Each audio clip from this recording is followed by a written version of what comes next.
کیا وَمِنَ النَّاسِ مَن يَتَّخِذُ مِن دُونِ اللَّهِ أَندَادًا۔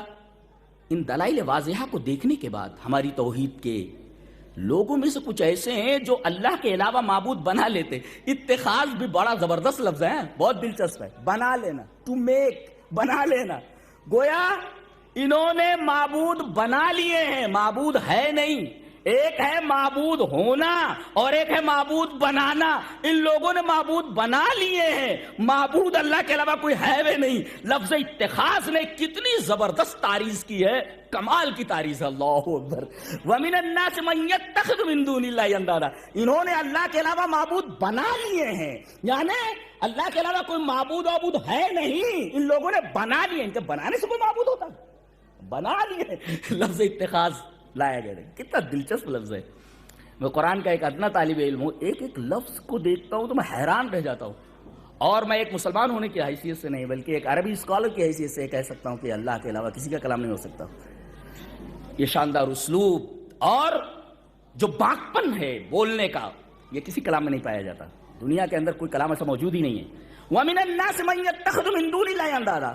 یہ توحید کے دلائل واضحہ موجود ہو جانے کے باوجود بعض لوگ اتنے بے عقل ہیں، آیات لقوم یعقلون کہہ کر کے کہا گیا، اتنے بے عقل ہیں کہ یہ اللہ کے لیے شریک بنا کر کے بیٹھے ہوئے ہیں۔ انداز میں المکافی، ند المکافی، النظیر، الشبیہ، کہ اللہ کے علاوہ یہ بھی ہیں جو اللہ کے برابر ہیں۔ یہ دیکھو، یہ اللہ کے برابر ہے، گویا انہوں نے بنا لیا ہے، معبود ہے نہیں کوئی اللہ کے علاوہ۔ اتخاذ کے اندر بھی کتنی زبردست تعریف، بنا لیا انہوں نے، معبود ہے نہیں کوئی۔ ایک ہے کہتے ہیں کہ بھئی ہم ثابت کر دیں گے کہ قرآن میں فلاں جگہ 11ویں کا ثبوت ملتا ہے۔ ثابت کرنا الگ ہے، ثابت ہونا الگ چیز ہے۔ ثابت تو کچھ بھی کیا جا سکتا ہے، ایک ہے ثابت کرنا اور ایک ہے ثابت ہونا۔ ثابت تو کیا جا سکتا ہے مگر ثابت ہوتا نہیں۔ بنا لیے گئے لیکن ہے نہیں نا، تو تم نے بنا لیا ہے۔ اللہ کے علاوہ تم نے معبود بنا رکھے، یہ تمہارے ذہن کی اپج ہے، تمہاری بے عقلی ہے۔ لآیات لقوم یعقلون، عقل کے خلاف ہے یہ بات کہ دلائل واضح آنے کے بعد تم اللہ کے شریک بنا کر کے بیٹھے ہوئے۔ اچھا، بنا لیے تم نے شریک۔ یحبونہم کحب اللہ، ان سے ایسی ہی محبت کرتے ہیں جیسے اللہ سے محبت کی جانی چاہیے۔ کیا پتہ چلا؟ پتہ یہ چلا کہ جو اس کائنات کا خالق ہے، بنانے والا ہے، اور وہ ایک ہی ہے، تو محبتوں کے جتنے بھی سجدے ہیں صرف اور صرف اسی کی بارگاہ کے لیے خاص ہیں۔ اللہ کے علاوہ کوئی بھی عبادت کا مستحق نہیں ہے، اور محبت تعظیم اور محبت عبادت اس کے علاوہ کسی کے لیے نہیں ہو سکتی، صرف اور صرف اسی کے لیے خاص ہے۔ اب دیکھیں یہاں پر کہا گیا کہ یہ اپنے معبودوں سے اس طرح محبت کرتے ہیں جیسے اللہ سے محبت کی جانی چاہیے۔ اس کو کہتے ہیں تسویہ فی المحبہ، یعنی محبت کے اندر برابر کر دینا۔ ایک جگہ فرمایا گیا اذ نسویکم برب العالمین وما اضلنا الا المجرمون، یہ مجرموں نے ہم کو گمراہ کر دیا، اور ان مجرموں کے گمراہ کرنے کی وجہ سے ہم نے اللہ اور غیر اللہ کو برابر کر دیا۔ نہیں کر رہے ہیں ایسا؟ ارے بھائی برابر کر رہے ہیں نا اللہ کے ہم دوسروں کو۔ کہتے مثال دیکھو کتنی بھونڈی مثال ہے کہ جس طرح کنویں سے پانی نکالنے کے لیے ڈول کی اور رسی کی ضرورت ہے، اسی طرح اللہ تک پہنچنے کے لیے بیچ میں کوئی تیسرا ہونا ضروری ہے، بغیر اس کے وسیلے کے وہاں نہیں پہنچ سکتے۔ دیکھو اس نے کیا کیا، اللہ کو ایک مخلوق سے مشابہ قرار دے دیا۔ چھت پر چڑھنے کے لیے سیڑھی ضروری ہے، چھت پر پہنچنا ہے تو سیڑھی ہے۔ دیکھو کتنی بھونڈی مثال ہے، تم نے اللہ تبارک و تعالیٰ کو ایک مخلوق کے برابر کر دیا۔ اذ نسویکم برب العالمین، رب العالمین کو تم نے برابر کر دیا مخلوق کی، جبکہ ولیس کمثلہ شیء، لیس کمثلہ شیء، اللہ کے مثل کوئی چیز ہے ہی نہیں۔ پھر یہ مثال کیسی بھونڈی مثال ہے یہ، جب اللہ کے مثل کوئی چیز ہے ہی نہیں۔ پھر یہ ڈول اور رسی کی مثال، اور اسی طریقے سے یہ چھت اور سیڑھی کی مثال۔ اور میں کہا کرتا ہوں تم سیڑھی کی بات کرتے ہو، سیڑھی جب تک چھوڑو گے نہیں چھت پر پہنچو گے کیسے؟ اب آدمی سیڑھی پر کھڑا ہوا ہے، سیڑھی چھوڑے گا تب نہ چھت پر پہنچے گا، سیڑھی چھوڑ تب نہ چھت پر پہنچے گا، سیڑھی پر کھڑا رہے گا تو سیڑھی پر ہے نا، سیڑھی چھوڑ تب چھت پر پہنچے گا. یا سیڑھی پکڑے ہوئے ہیں، وہ سیڑھی پکڑنا، ارے سیڑھی کو چھوڑ تب چھت پر پہنچے گا.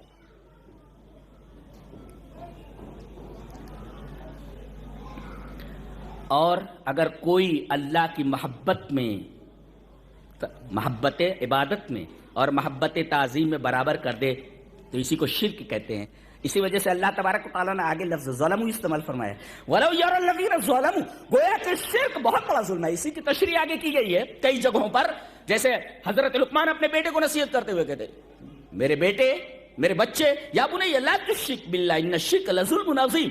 وہی بات یہاں کہی گئی کہ اگر کوئی آدمی محبت عبادت اور محبت تعظیم میں اللہ کے ساتھ کسی کو شریک کرتا ہے تو گویا کہ یہ شرک ہے، اور شرک بہت بڑا ظلم ہے. ان قریب یہ ظالم دیکھ لیں گے. وَلَوْ يَرَى الَّذِينَ ظَلَمُوا، اشارہ اس بات کی طرف ہے کہ شرک بہت بڑا ظلم ہے، تبھی تو ظلموا کہا گیا.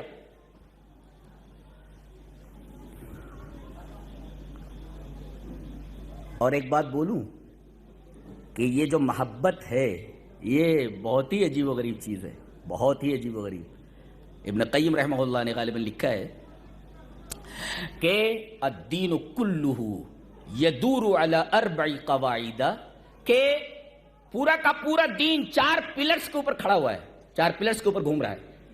یعنی پورا دین کس پر کھڑا ہے؟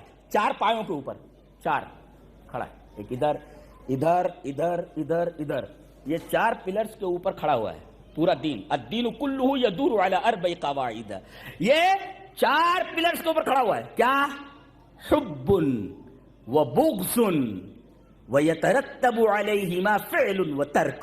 اللہ اکبر. وہ کہ 4 چیزیں ہو گئی، ایک ہے محبت، ایک ہے نفرت، ایک ہے فعل کرنا، اور ایک ہے ترک چھوڑ دینا.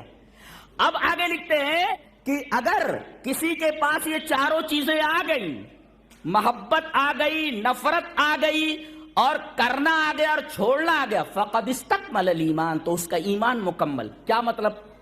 محبت کا کیا مطلب؟ محبت اللہ سے کرے، یہ ہے محبت، اور محبت اللہ کے لیے کرے، نفرت اللہ کے لیے کرے. تو حب، محبت اللہ کے لیے کرے اور اللہ سے کرے، یہ بغض، نفرت کرے تو اللہ کے لیے کرے، محبت کرے تو اللہ کے لیے، نفرت کرے تو اللہ کے لیے، فعل کرے تو اللہ کے لیے کرے، ترک چھوڑے تو اللہ کے لیے چھوڑے. نہیں سمجھ میں آیا؟